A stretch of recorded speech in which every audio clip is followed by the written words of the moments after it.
18년간 이어진 장기 집권이 끝나고 민주화의 요구가 뜨겁던 1980년 4월 계엄사령부 합수부 수사관들에 의해 보안사로 끌려간 28명의 사람들. 그들의 죄명은 내란 예비음모죄. 42년이 지나서야 밝혀진 그날의 진실. 영상기록 진실 그리고 화해 시즌5에서 오늘 만나봅니다. 자, 오늘 이야기를 전할 백성훈입니다. 오늘 함께 하실 두 분 모셨습니다. 안녕하세요. 안녕하세요. 복장이 범상치가 않으신데요. 안녕하세요. 기적을 노래하는 This is Mark 밴드 업스타에서 보컬을 맡고 있는 길도입니다. 반갑습니다. 영어도 잘하시네요. 안녕하세요. 저는 25살 김은별이라고 합니다. 잘 부탁드립니다. 네, 반갑습니다. 오늘 이야기할 키워드는 연행이에요. 연행. 네. 연행이 무슨 뜻인지 아세요? 네, 끌려가는 거. 끌려가는 거. 끌려가는 거. 혹시 연행 당해보신 적은 없죠? 저는 없는데 이제 취객분이 연행 당하는 거를 본 적은 있어요. 네네네. 이제 42년 전 이야기입니다. 42년 전에 집에 가려고 대중교통을 좀 이용해보려고 하는 과정에서 보안사로 끌려갔다가 인생 자체가 뒤바뀌어버린 한 분의 이야기입니다. 그 사람이 그날 연행됐던 그 당시로 한번 가보겠습니다. 이때가 1980년 4월 16일이었어요. 이때 서울시내 분위기는 굉장히 삼엄했습니다. 1979년 10월 26일 날 김재규에 의해서 당시 박정희 대통령이 총을 맞고 사망을 해요. 그러니까 이걸 조사하기 위해서 계엄사령부 합동수사본부를 발족을 했는데 그 부장이 우리들도 다 아는 사람입니다. 전두환 씨. 네, 전두환 씨였고요. 제주도를 빼고 전국엔 다 비상계엄이 선포돼 있었고요. 비상계엄은 잘 못 돌아다녀요. 저녁에도 야간 통행금지 같은 것도 있고 함부로 못 돌아다닙니다. 이제 그렇게 해놓고 12.12 이제 군사반란을 일으켜서 정승화 계엄사령관 제거하고 이제 전두환 씨가 이제 군통수권을 장악하게 됩니다. 박정희 정권이 끝나고 재야 인사나 학생들은 이제는 민주화가 될 것이다라고 생각을 했었어요. 그리고 굉장히 그에 대한 갈망도 컸고요. 이 당시 민주화의 목소리가 컸던 이 시점, 이때를 바로 서울의 봄이라고 부릅니다. 서울의 봄. 그날 임상수 씨는 오랜만에, 정말 오랜만에, 원래 평소에 외출도 잘 안 하시는데 오랜만에 친구를 만나러 시내에 나왔어요. 근데 그 외출이 이 사람의 인생에 어떤 영향을 줬는지, 어떤 상황까지 내몰리게 될지 저희가 상상하지 못한 채로 그렇게 외출을 했던 겁니다. 졸업하자마자, 그때 이제 청춘이잖아요. 그 26살 때인데 그때 막 사이에 발을 들여놓지도 않고 내가 이제 어떻게 할 것인가 진로 걱정도 좀 하고 2월 달에 졸업하고 4월 달에 그런 일이 있었으니까 상당히 제 가장 값진 세월을 힘들게 보낸 거죠. 제 인생이 완전히 바뀐 계기가 된 거죠. 26살이었어요. 한참 젊은 청년이었고요. 17살에 이제 출가한다고 하잖아요. 네. 그러니까 절에 들어가 생활을 하다가 남들보다 좀 늦게 1976년에 동국대학교 불교대학에 입학을 했고요. 80년 2월에 졸업했습니다. 이분 직업이 국선도 수련원의 사범이었어요. 사범. 국선도하고 인연을 맺게 된 게 불교 수행 방법에 좀 새로운 지평을 열고 싶다. 본원 사범까지 됐고요. 그리고 대학교 3학년 때부터는 은평수련원의 이 사범까지 맡게 된 겁니다. 대학 졸업 후에 진짜 거의 외출 안 하다가 하필 정말 오랜만에 나갔던 외출이었습니다. 근데 그때 이제 본원의 친구들이 와서 그 졸업 사진을 같이 찍었는데 제가 안 나왔으니까 사진을 못 줬잖아요. 그래서 그 사진도 이제 줄 겸 한 2달 동안을 사진을 찍고서 안 줬으니까 그걸 주려고 나가겠다. 그래가지고 여기 세종문화회관으로 이제 나와서 그때 이제 여기 이제 지하 1층에 다방이 있었죠. 거기서 만나기로 해서 나와서 그때 임상문 씨하고 둘이 이제 만난 거죠. 친구와 차를 마시고 이야기를 마친 뒤에요. 임상수 씨는 갈 곳이 있었어요. 그랬더니 친구 임상문 씨도 따라가겠다면서 같이 일어섰던 겁니다. 예. 여기가 예, 바로 여기가 그때 옛날에 국선도가 있었던 자리예요, 본원. 그리고 4층, 5층을 썼거든요. 저녁 7시쯤에 국선도 본원을 이제 친구 임상문 씨와 함께 찾았을 때 여기 수련생은 일반 수련생은 없었고 학생들 몇 명만 좀 있었어요. 그날 하필 제사라는 말을 듣게 돼요. 제사. 네. 제사? 제사. 볼까요? 평소에 안 지내던 거면은 저 이상하게 생각했을 건데 가끔 그 인류 원기 신우이라고 그래가지고 선조들에 대해서 제사를 지내는 구성돼서 풍습이 있었어요. 1년에 몇 번씩. 그래서 당연히 이제 그런 제사라고 저는 생각을 했죠. 국선도 전체적으로 하는 행사가 아니고 참석할 수 있는 몇 명만 항상 참석을 했기 때문에 그날도 몇 명만 있으니까 당연히 이제 그런 제사령이 생각을 하고 기다렸는데 제사를 하려고 기다렸는데 제사가 결국 취소됐다는 얘기를 듣습니다. 그럼 결국 어딜 가야 되겠어요? 그럼 집으로 가야죠. 네. 밤 11시쯤에 자리를 다 파하고 집으로 가려고 나왔어요. 네. 나왔다가 이제 버스를 타려고 종로 3가 근처를 지나가고 있는데 누가 이렇게 어깨를 툭 칩니다. 최태종.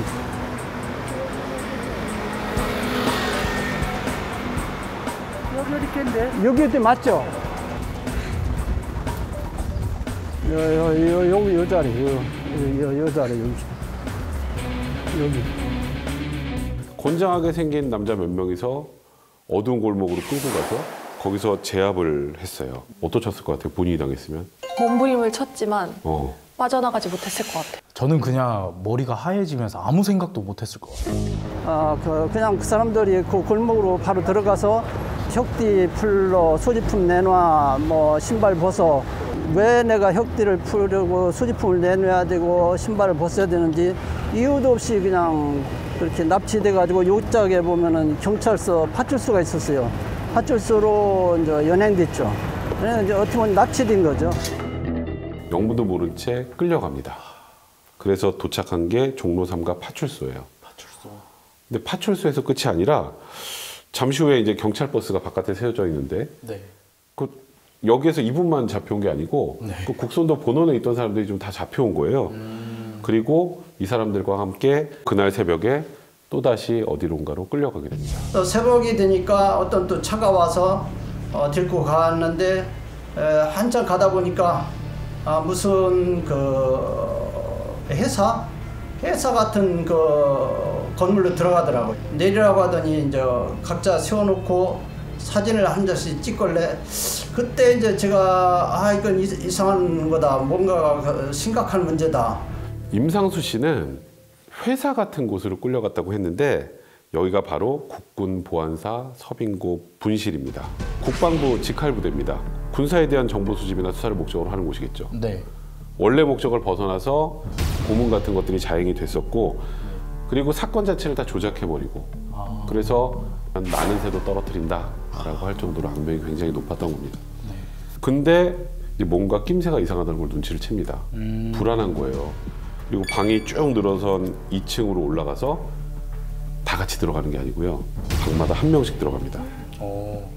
이제 문이 쾅 닫히고 조그만 방 하나에 의자 하나 있는 곳에 책상 하나 있는 곳에다 들여다 놓고 이제 몽둥이로 갖고서 때릴 때도 있고 그냥 손으로 와서 때릴 때도 있고 발로 차고 뭐 그거는 인간 취급이 아니에요. 그거는 그냥 뭐 실신을 수없이 했으니까 그냥 근데 그 사람들이 패는 수단이 그래요.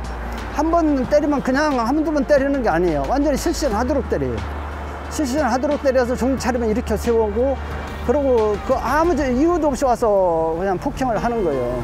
그러니까 내가 어떤 이유가 있어가지고 맞으면은 정당하게 내가 뭘 불지를 않는다든가 뭘 저 사람들이 알아내기 위해서 그런다 합리적인 사고를 할 수 있잖아요. 근데 아무 이유 없이 그렇게 하는 것처럼 그게 힘든 게 없어요. 그게. 때리고 도저히 정신을 못 차릴 정도가 되면 그때 수사관이 입을 엽니다. 너는 지금 왜 왔는지 아냐? 저는 모른다 그러니까 네가 모르고 알고는 아무 상관없다. 무조건 너는 그냥 여기서 국가를 전복하려고 한 사람이고 그렇기 때문에 내 의견은 아무 필요 없다 이러더라고. 와, 너무 억울하겠어요. 국가전복. 갑자기 네. 국가정비국이 왜? 여기는 지금 졸업사진 전해주러 간 건데 네. 뭐 답정너란 말 알죠? 네. 네. 그러니까 답이 다 정해져 있는 거예요. 네. 답이 정해진 건 여기는 국가전복을 하려고 같이 회합한 사람이고 너는 지금 국가전복을 시도한 빨갱이야. 협박도 무시무시하게 계속 해왔던 겁니다. 다시 또 인터뷰 하나 볼까요? 너를 산발선에 끌고 가서 총살하고 사진 찍어서 신문에 낸다는 거예요. 아무리 생각하면 그건 이해가 안 가는 거예요. 왜 나 같은 사람을 간첩으로 국가를 전복하려고 하다가 북한으로 넘어가려고 해가지고 총살했다. 그러고서 찍어서 신문에 낸다. 국가정보, 그다음에 뭔가 그런 얘기를 들으면 이 당시의 시대상으로 가보면 아까 제가 그랬죠. 민주화 운동, 민주화 열망이 굉장히 학생들한테 커졌다. 네. 이분 뭐 하는 분이었을까요? 이분은 그냥 평범한 시민? 평범한 시민? 그리고 학생운동, 노동운동 전혀 관계없고 국선도에 심취해 계셨어요. 네. 거기에다가 이 당시에 라즈니시나 크리슈 나무르티 같은 정신세계에 심취해 있었던 그냥 단순히 종교인이었습니다. 근데 그러면 왜? 그럼 선한 그런 종교인이실 텐데 네. 왜? 끌려갔던 데는 바로 중심에 이 사람이 있었습니다. 청산거사. 본명은 고경민 또는 고한영이라고 하는데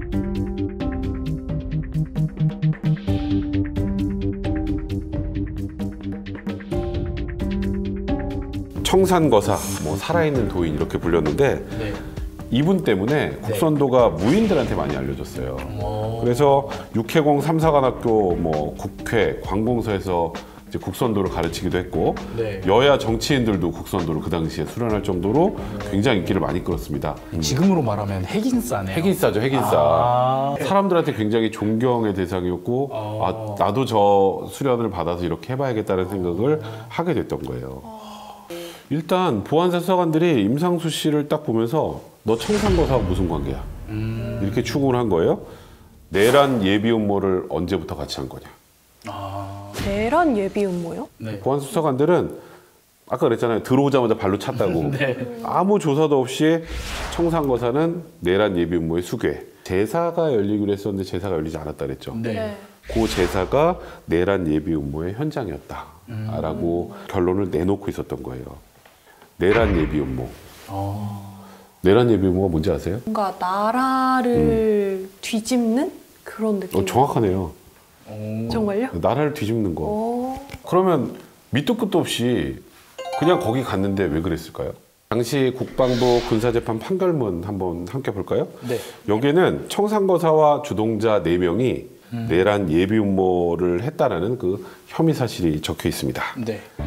계엄보통군법회의 검찰부 제목 고땡땡 등에 대한 내란 예비 음모 선동 사건.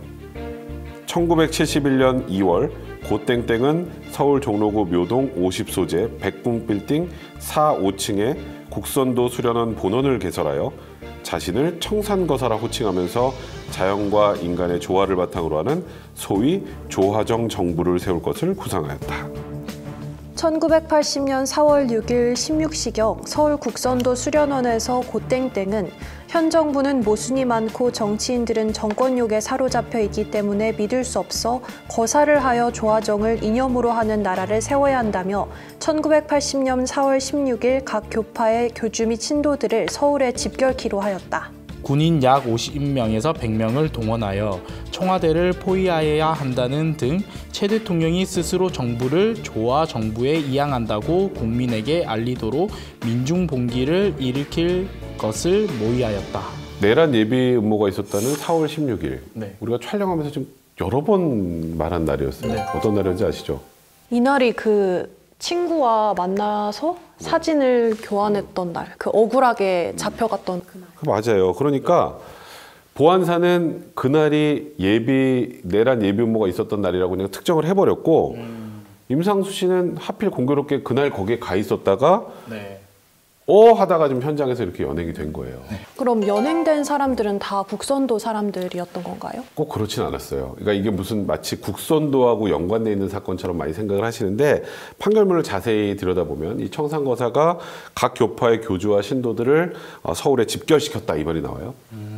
각 교파의 교주와 신도들. 그러면 국선도 본원에서 모이긴 했지만 굉장히 다양한 종교인들이 모였던 곳으로 지금 추정을 하고 있어요. 그럼 이 판결문에 조화정 정부라고 네. 계속 이렇게 조화정 나오는데 정부. 이게 무슨 정부인지. 이 사건을 직접 조사했던 진실화위원회 인권침해조사국장님의 설명을 저희가 한번 함께 들어보죠. 국선도가 삼는 이상적 사회가 조화정 사회라는 것이 책에 있어요. 그냥 모든 사람들이 잘 이렇게 섞어서 잘 살자. 국선도의 그 일부에 있었던 분들이 전두환의 그 피비린내 나는 모습을 본 것 같아요. 그러면서 그거에 대한 이야기를 좀 했던 것 같아요. 이게 이제 보안사에 들려서 얘들을 어떻게든지 조사를 해서 감옥을 넣고 그 근거가 된 게 이제 그 국선도의 조화정이라는 조화롭게 산다는 그 이상향을 사회주의당 비슷하게 79년에 YWCA 위장 결혼식 사건의 김정택 목사가 80년도에는 이제 대전교도 대수감독이었거든요.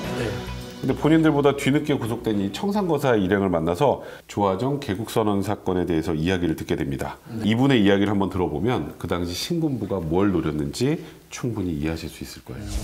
성스러운 나라를 회복하기 위해서 지금이 때라고 생각을 해서 성포령을 하는 것을 요청하는 걸로 계엄 사령부에 찾아가고 청와대에 찾아갔다. 그거는 이제 그분들한테서 들은 소리입니다. 처음엔 풀어줬대요. 처음엔 그냥 보안사에서도 갔는데 보안사에서도 이거는 뭐 별로 뭐 감이 안 되네 뭐 이렇게 해가지고 이제 풀어줬는데 그 다음에 다시 끌고 갔다는 거예요. 다시 끌고 간 다음에는 이제 김대중과 연계가 되는 거 그거 불라고 그렇게 고문을 했다는 거예요. 지금 종교인들끼리 자기들이 생각하는 이상적인 나라에 대한 얘기를 하는 걸 무시무시한 죄명, 내란 예비 음모로 만들려면 고문을 하고 답을 정해놓고 그 답이 나올 때까지 하는 거예요. 그러니까 진실하고는 크게 상관이 없는 거란 말이에요. 원래 보안사 한번 갔다 나온 사람들은 그냥 말 그대로 폐인이 돼서 나와요. 우리가 지금 상상하기 힘든 정도의 정신적 트라우마나 고통을 갖게 되는 거고요. 이런 무시무시한 곳에서 임상수 씨는 2층에서 3일 정도 고문을 당하고요. 그 이후에 다시 지하실로 또 내려갑니다. 대략 한 일주일 정도 이렇게 불법 감금이 되는데요. 임상수 씨가 이런 표현을 썼습니다. 이 보안사에서 했던 경험을 인간이기를 포기하게 만드는 곳, 나라는 생각 자체를 없애는 곳, 이렇게 말하기도 했었어요. 그럼 누가 이거를 내라는 문제로 신고를 한 거죠? 사실 이 사건 공작원은요, 제가 읽어드릴게요. 계엄사령부 합동수사본부 수사제 1국 보안사령부의 중령 이모 씨, 또 대령 구모 씨, 그러니까 이런 사람들이 그런 제보를 하고 80년 4월 7일부터 내사에 착수했는데 4월 7일 날 내사 착수해서 4월 16일 날 지금 청산고사 포함해서 28명을 강제 연행을 한 거니까요. 이 사건을 이해하려면 그러니까 11.6 그러니까 박정희 대통령이 사망하고 나서 신군부가 5.17, 5.18 쿠데타를 벌일 때까지 했던 일들을 쭉 한번 우리가 살펴볼 필요가 있습니다. 1980년 4월 15일에 중앙본부부장 서리에 우리가 달고 있는 전두환 씨가 임명이 됩니다. 분하고 민간 양대 기관을 보니 다 손아귀에 다 쥐고 나서 민주화운동, 민주화 국민들의 열망을 막기 위해서 해야 하는 것들이 있어요. 그럴 때 제일 많이 하는 게 계엄입니다. 그럼 사람들이 모여서 항의하고 시위하고 하면 안 되잖아요. 그럼 당연히 집회 시위 금지. 또 하나의 K 공작이 있었습니다. K가 바로 킹의 약자예요. 그러니까 전두환을 킹으로 만들기 위한 그런 작전이었던 겁니다. 이제 그 공작에서 제일 중요한 거 당연히 언론 거부해야죠. 그 다음에 민간인 사찰. 사회 혼란을 불러일으키는 그런 만한 사건들을 적발한 다음에 우리가 집권을 해야 이런 혼란에서 벗어날 수 있어. 이제 쿠데타의 정당성을 입증할 기회를 만드는 게 필요했던 거죠. 광주라는 큰 사건을 만들기 전 단계의 그 예비적인 사건들이 몇 개 있었는데 그 중에 하나가 이 국선도 관련된 사람들을 아무튼 폭력적으로 한 것이 하나 있고 전두환이 그 권력을 잡아가는데 폭력적으로 잡아갈 때의 첫 단추랄까? 12.12라는 큰 것하고 민간인한테 이제 행사하는 그 폭력의 첫 단추? 사회 혼란을 하는 세력이라는 것들을 부각을 해서 이걸 정리할 수 있는 사람이 전두환이라는 이미지를 각인시키고. 그럼 그때 임상수 씨와 함께 내란 예비 음모죄에 연루되었던 분들은 어떻게 된 건가요? 그 이야기를 듣기 위해서 김천에 살고 계신 임상수님의 집에 방문을 했습니다. 80년대 이런 사건을 겪고 나서 서울에서 대구로 내려가셨다고 해요. 지금은 이제 김천에서 한 시골 마을 산 밑에서 그냥 살아가고 계신데 26살 때 이런 끔찍한 일을 겪었잖아요. 근데 이게 평생 육체적 고통도 고통이지만 정신적 고통도 어마어마하고요. 또 부모님에게도 이 일 말하지 못하고 살아셨다고 해요. 보안사에서 또 어떻게 풀려나는지 물었는데 이것도 굉장히 황당해요. 7일 정도 조사를 했잖아요. 네. 그래서 어느 날 보안사 수사관이 딱 와서 수의, 그 죄수복이라고 하죠. 거기서 네. 평상복으로 갈아입어. 이렇게 지시를 했다고 해요. 저는 이제 죽으러 가는 줄 알았죠. 어디 38선 어딜로.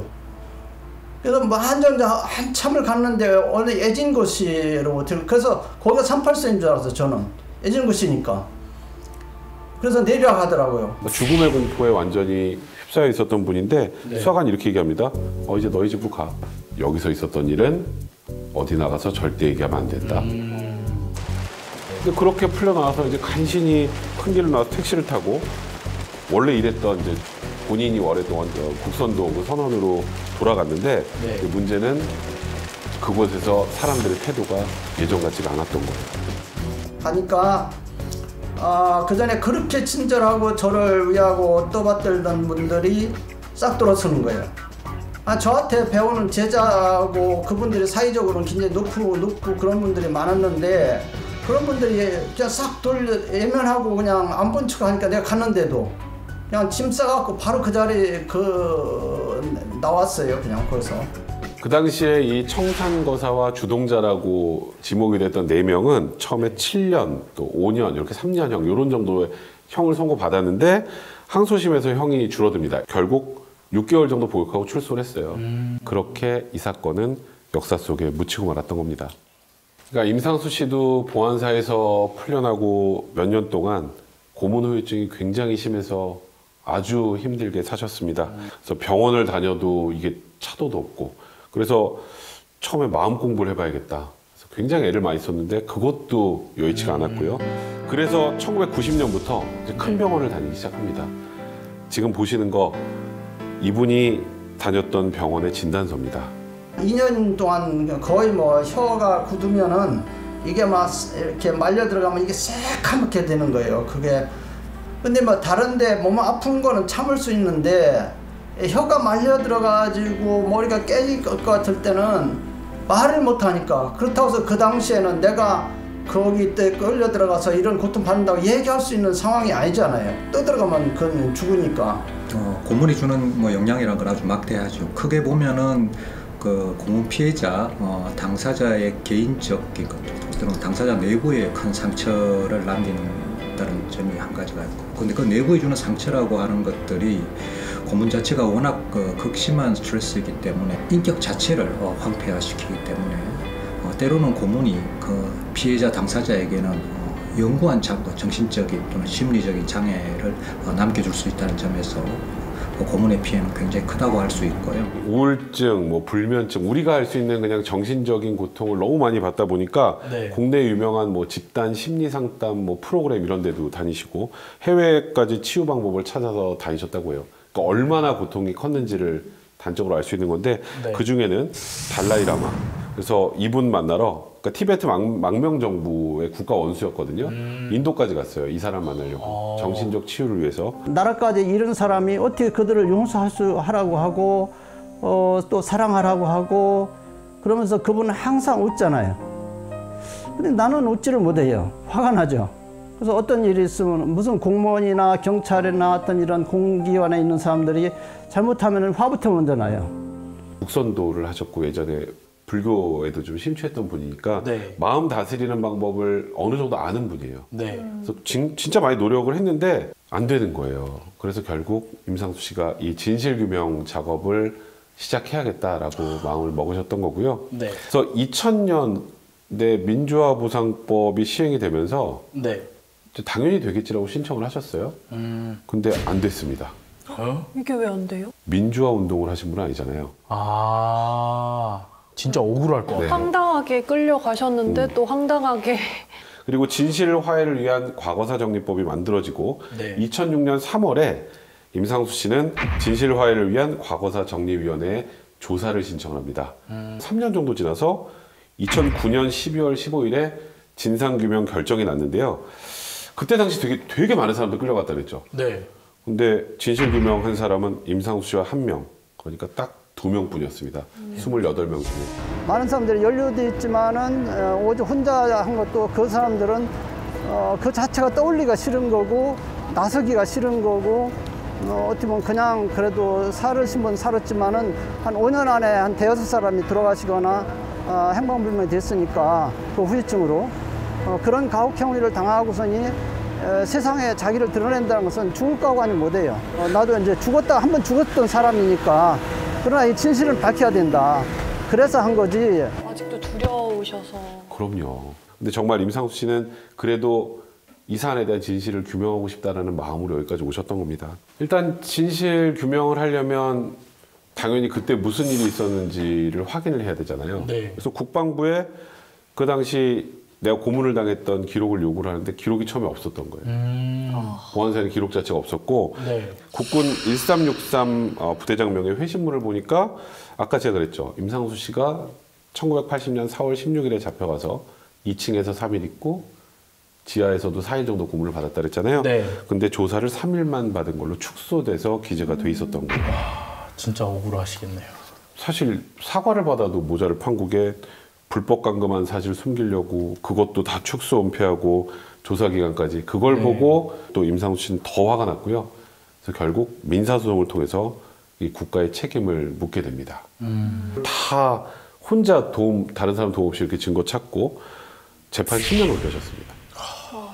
10년 넘게 해서 재판이 길어질 수밖에 없는 게 증거가 없잖아요. 강산이 변했네요. 증거를 찾아내고 하는 과정에서 다른 사람의 진술이나 자료나 이런 것들을 모아야 된단 말이에요. 네. 그분이 받은 위자료의 총액은 5천만 원이었어요.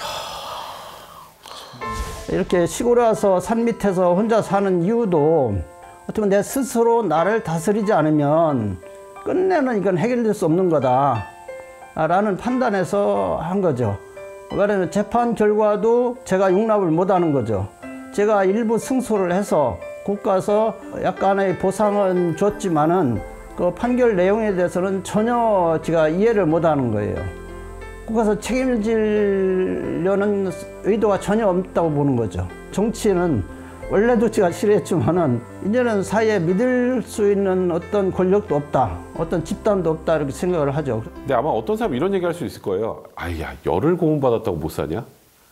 근데 그렇지가 않아요. 솔직히 어떤 찰나의 순간이어도 그게 평생 트라우마로 남을 수도 있다고 생각하는데 정말 열흘이면은 너무 긴 시간이잖아요. 저는 그냥 대한민국이라는 나라를 싫어했을 것 같아요. 그 이후부터는. 그래서 저는 이분뿐만 아니라 그 당시에 우리가 모르고 있는 뭐 말도 안 되는 불법 고문에 희생됐던 분들, 이분들에 대해서는 어떻게 국가가 구제할 수 있을지, 구제해야 할지에 대해서 좀 심도 있는 논의가 이루어져야 되지 않을까 그런 생각이 듭니다.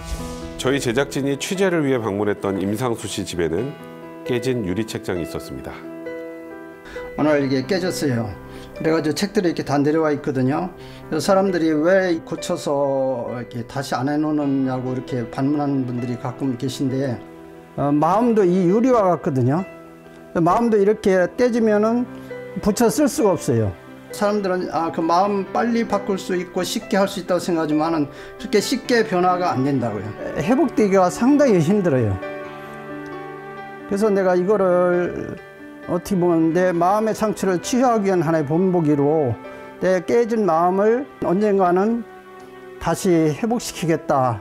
내 마음이 완전히 회복되는 날 아마 이 깨진 유리가 없어지고 정상적으로 이 책들이 진열될 거라고 생각을 합니다. 그런 때가 빨리 오기를 기다리겠습니다.